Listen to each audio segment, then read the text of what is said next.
आंदोलन हमारा लंबा होता जा रहा है। आज करीब 49-50 दिन हो गए, सरकार ध्यान नहीं दे रही है और शायद सरकार के पास में कुछ लोग गलत संदेश दे करके वहाँ पे गलत फहमी पहुँचाने का भी इस आंदोलन को फ्लॉप करने की कोशिश भी चल रही है। तो इस तरीके से हमारे संगठन लेवल पे ये सोचा गया कि इसको विस्तृत रूप दिया जाए।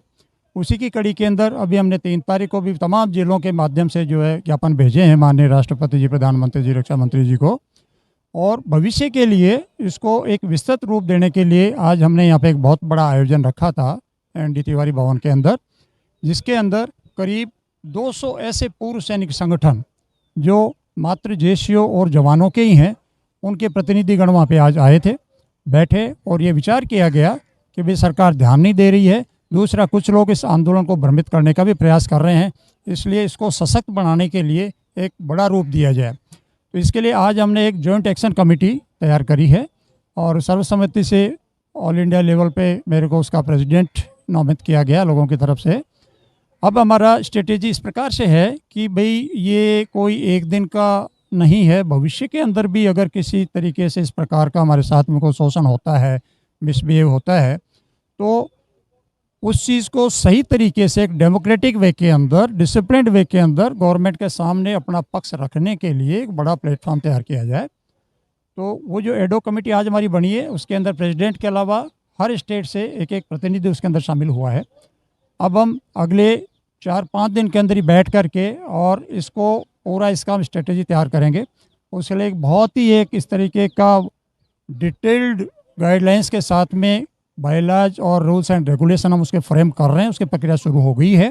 उस काम के लिए जो लीगल एक्सपर्ट हैं हमारे पूर्व सैनिक भाई, वो इसमें लगे हुए हैं। ये करीब करीब फिनिशिंग के करीब पहुंच चुका है और अगली मीटिंग के अंदर बैठ करके उसको देख करके स्टडी करेंगे। स्टडी करके ये देखेंगे कि उसमें कोई और भी सुधार की गुंजाइश है क्या, तो वो करेंगे। और चूँकि अब ये बहुत बड़ा रूप बन गया, इसे पूरे इंडिया का प्रेजेंटेशन हो गया है। साबका बहुत लेवल पे कर रही थी, लेकिन ज़्यादातर इसका प्रभाव नॉर्थ इंडिया में था। आज यहाँ पे हमारे यहाँ पे सिक्किम से, भूटान से, मिजोरम से, नागालैंड से, चेन्नई से, केरला से, आंध्रा से, सब जगह से प्रतिनिधि यहाँ पे आए हैं संगठनों के। तो इसलिए ये ज़रूर समझा गया कि अब एक बहुत बड़ा अच्छा एक रजिस्टर्ड संस्था बना लिया जाए। तो वो उसको हम प्रॉपर रजिस्ट्रेशन भी करवाएंगे और रजिस्ट्रेशन करा करके इसकी सूचना हम गवर्नमेंट को भी देंगे। और उसके अंदर जो हमारा विधान है उसके तो इस चीज़ पे फोकस किया गया है कि क्योंकि पूर्व सैनिकों के अंदर 97% संख्या जैशियों, जवान और वीर नारियों की होती है।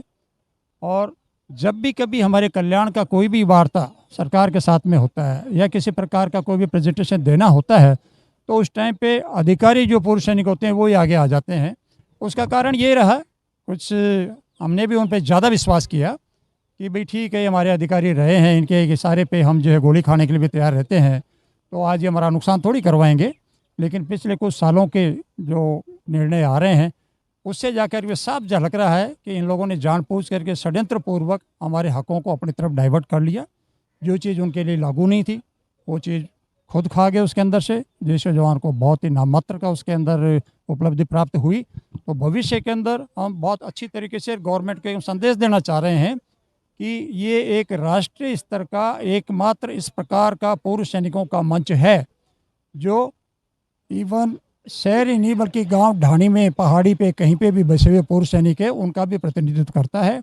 और भविष्य के अंदर कभी भी पूर्व सैनिकों में जैशियों, जवान और वीर नारी से संबंधित मसला हो, उसके लिए वार्ता के लिए इसी संगठन के प्रतिनिधि मंडल को ही बुलाया जाए, न कि उन लोगों को जो सैनिकों का नारा दे करके उनके साथ में बहुत बड़ा शोषण करते रहे हैं। तो सर अभी जो है छोटे छोटे जो संगठन हैं वो भी मिल गए हैं, अभी आप लोगों ने एक बड़ा है वो बनाया है, तो क्या लगता है कि कब तक जो आपकी जो चिंगारी है, आप लोगों ने जो आग लगाई है, वो सरकार तक पहुंच जाएगी? देखिए, चिंगारी लगाना, आग लगाने का दूसरा मतलब भी होता है, लेकिन हमारा मतलब तो ये है कि इस आंदोलन रूपी जो मशाल जलाई गई है, इसकी रोशनी पूरे देश तक फैले और विशेषकर हमारी उस मशाल की आँच है वो सत्ता के गलियारों में बैठे हुए लोग उन तक पहुँचे और उनको इस बात का एहसास हो जाए कि अभी तक आज़ादी के बाद से जो कुछ भी होता रहा, बहुत बड़ा अन्याय हुआ इनके साथ में और गलत लोग आकर के पक्ष रखते थे जो कि अपनी बात को ज़्यादा बढ़ा चढ़ा के बोलते थे और हम लोगों की बातों को बिल्कुल ही पेज के अंदर दबा दिया जाता था।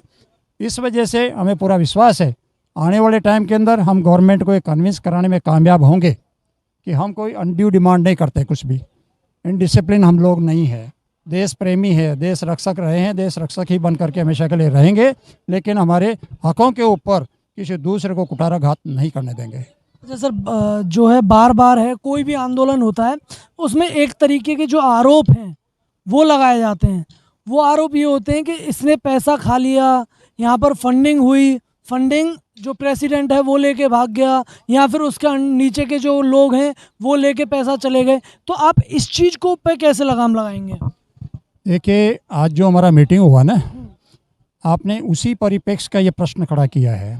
आज उस मीटिंग के अंदर ये जो कमेटी बनाई गई है, जो विधान और नियमावली बना रहे हैं, उसके अंदर मेन फोकस ही इस बात के ऊपर था कि किसी भी स्तर के ऊपर एक तो संगठन के फंड का दुरुपयोग नहीं होने दिया जाएगा, और उसके लिए हमने उस नियमावली के अंदर इतने सारे चेक्स लगा रहे हैं, और किसी एक आदमी का कंट्रोल उसमें होगा ही नहीं।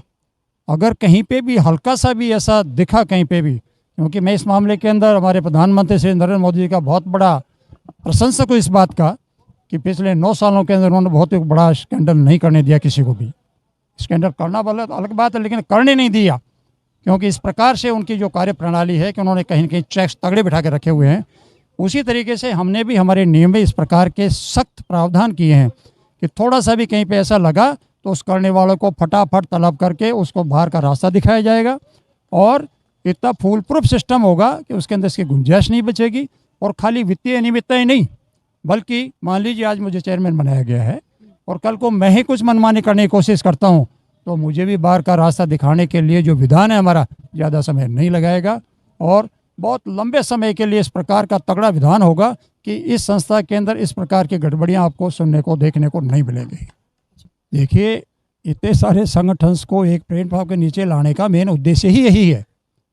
छोटे आंदोलन के तो आप आज जैसे साथ आ गए हैं, अब आपको क्या लगता है कि अगर लंबे समय तक मान लो कि 1 साल 2 साल 3 साल अगर ये जो वो है आंदोलन है वो चलाना पड़े, तो क्या इतने सारे संगठन एक साथ रहेंगे?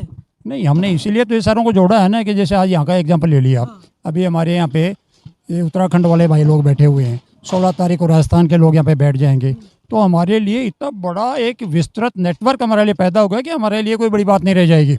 इवन हम शॉर्ट नोटिस के ऊपर ही बड़ा आंदोलन खड़ा करके दिखा देंगे, बड़ी भीड़, बड़ी रैली, जुलूस, ये सारा कुछ करके दिखा देंगे। और दूसरा बात, जैसे मैंने आपको बताया, जो कुछ भी हो रहा है ये तमाम संगठनों की आम सहमति से हो रहा है। आज का जो 4-5 घंटे हमारा मंथन हुआ इसके ऊपर, उसमें बिल्कुल ओपन प्लेटफॉर्म था कि किसी को भी लगता है कि इसमें थोड़ी सी भी कोई कमी है, आपके पास में बेटर सुझाव तो वो दीजिए, उसको इम्प्लीमेंट किया जाएगा। तो इस वजह से इसके अंदर किसी प्रकार की ऐसी गुंजाइश नहीं होगी भविष्य के अंदर कोई बिखराव पैदा हो, और बड़ी प्रभावी रूप से संगठन काम करेगा।